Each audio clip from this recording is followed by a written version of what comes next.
ये है world war 2 को शुरू करने वाला एडोल्फ हिटलर, जिसने पूरे यूरोप का नक्शा ही बदल कर रख दिया, जिसका नाम सुनकर आज भी लोगों को खून की बू आती है और इनके दिल कांप उठते हैं। वर्ल्ड वॉर 2 में लाखों लोगों का कातिल, दुनिया के नक्शे पर एक नया मुल्क लाने वाला एडोल्फ हिटलर, जिसकी वजह से आज मशरिक़ वस्ता की जंगें, अमेरिका और रूस का टकराव, इंसानी हुकूक का तस्वुर, आज फ़लस्तीन और इसराइल का मसला, ईरान और इसराइल की दुश्मनी, ये सब जाकर जुड़ते हैं एडोल्फ हिटलर से।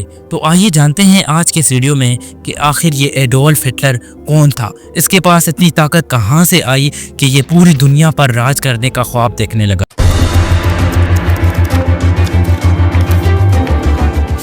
अपनी कहानी की शुरुआत करते हैं साल 1919 से।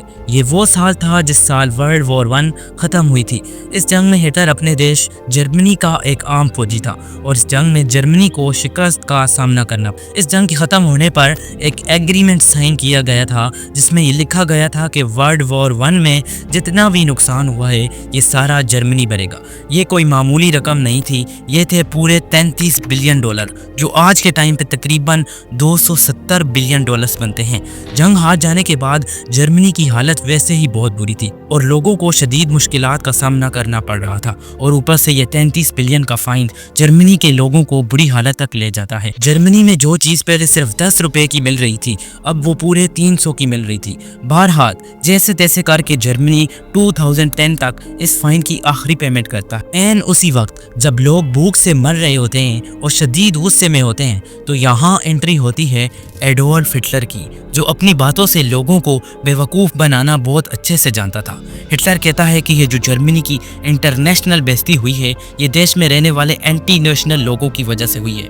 हिटलर कहता है कि ये जो देश में रहने वाले जेव्स और सोशलिस्ट लोग हैं उनकी वजह से जर्मनी की बेइज्जती हुई है। अगले 10 सालों तक हिटलर लोगों को मजहब के नाम पर उकसाता रहा।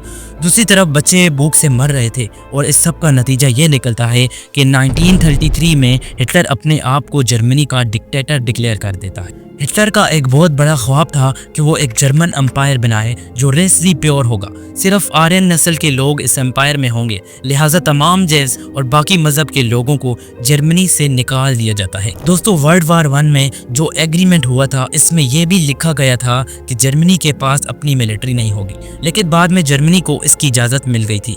अब असल कहानी शुरू होती है यहाँ से, जब 1938 में हिटलर को लगता है कि इसकी मिलिट्री मुकम्मल तौर पर तैयार है और वो अपनी पहली नज़र डालता है ऑस्ट्रेलिया पर। वर्ल्ड वॉर 1 के बाद जर्मनी की हालत बहुत बुरी हो चुकी थी, इसलिए हिटलर ये चाहता था कि वो दूसरी कंट्रीज पर कब्जा करके और उनके रिसोर्सेज को इस्तेमाल करके जर्मनी को बेहतर बना सके। इसलिए 1 महीने के अंदर अंदर हिटलर ऑस्ट्रेलिया के अंदर मार्च कर देता है। वीना शहर के अंदर जर्मन आर्मी घुस जाती है। ऑस्ट्रेलियन चांसलर कोई खून खराबा नहीं चाहते थे, वो खामोशी से अपनी सीट से रिजाइन कर देते हैं।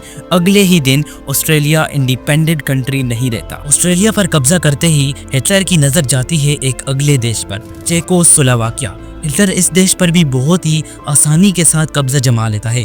अब आहिस्ता आहिस्ता हिटलर पूरी दुनिया के लिए ख़तरा बनता जा रहा था, क्योंकि हिटलर का इरादा पूरी दुनिया पर कब्जा करने का था। इसीलिए चेकोस्लोवाकिया के बाद हिटलर की नज़र जाती है एक अगले देश पर। 1 सितंबर 1939 को 10 लाख जर्मन ट्रूप पोलैंड की तरफ जाने लगते हैं। इनका प्लान पोलैंड पर नॉर्थ और साउथ दोनों तरफ से हमला करना था। इसके बाद Britain, France, Australia, New Zealand, south Africa और कनाडा भी जर्मनी के खिलाफ वॉर डिक्लेयर कर देते हैं। ये तमाम कंट्रीज जर्मनी के खिलाफ वॉर तो डिक्लेयर करते हैं, लेकिन जर्मनी के खिलाफ लड़ने के लिए पोलैंड को कोई भी इनमें से मिलिट्री सपोर्ट नहीं फराहम करता और पोलैंड की अपनी मिलिट्री इस वक्त बहुत ही ज़्यादा कमज़ोर थी। तो इसीलिए हिटलर सिर्फ 1 हफ्ते के अंदर अंदर पोलैंड पर भी कब्जा जमा लेता है।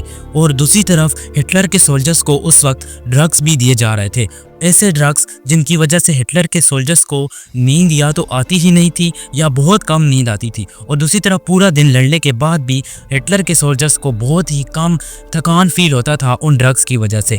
लॉन्ग टर्म में इन ड्रग्स का बहुत बैड इफेक्ट्स देखने को मिले, लेकिन उस वक्त जंग में इन ड्रग्स ने बहुत ही ज़्यादा हेल्प की। सब कुछ ऐसे ही चलता रहा। एडोल्फ हिटलर अब आसपास के तमाम देशों पर कब्जा जमा चुका था। Australia, Poland, Norway, Belgium, Denmark और फ्रांस, इन सब पर अब हिटलर का राज था। अब पूरे यूरोप में सिर्फ 3 ही बड़े देश बचे थे, जर्मनी, सोवियत यूनियन और ब्रिटेन।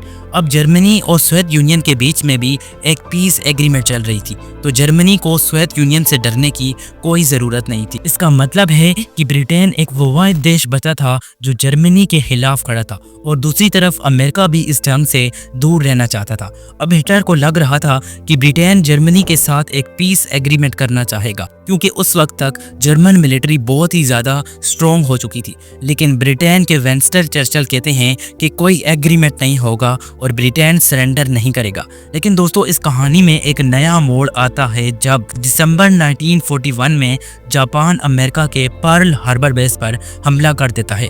तकरीबन 2300 से ज़्यादा अमेरिकन ट्रॉप्स मारे जाते हैं।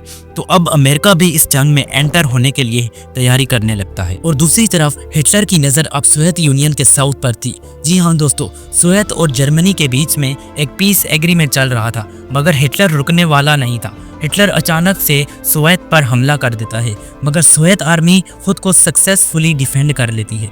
लेकिन अब हमें यहाँ एक और दिलचस्प चीज़ देखने को मिलती है कि एलाइड फोर्सेस के तकरीबन 1.5 लाख ब्रिटिश, कैनेडियन और यूएस सोल्जर्स फ्रांस में मौजूद नॉर्मैंडी के बीचेस पर लैंड करते हैं। अब हिटलर के लिए ये एक बहुत ही टफ टाइम था, क्योंकि उस वक्त हिटलर की मिलिट्री सोवियत पर फोकस थी। हिटलर ने अपने सोल्जर्स को सोवियत से पीछे हटने का कहा और एलाइड फोर्सेस के खिलाफ लड़ने को कहा, और जैसे ही सोवियत से जर्मन आर्मी पीछे हटती है, सोवियत की तरफ से एक बड़ा अटैक देखने को मिलता है, और सिर्फ 2 महीनों के अंदर अंदर सोवियत अपना 600 किलोमीटर का हिस्सा वापस ले लेता है, जिस पर जर्मनी ने कब्जा कर लिया था। और दूसरी तरफ एलाइड फोर्सेस जर्मनी के शहरों पर ज़बरदस्त बॉम्बिंग भी करते हैं। हिटलर के लिए ये एक बहुत ही मुश्किल टाइम था।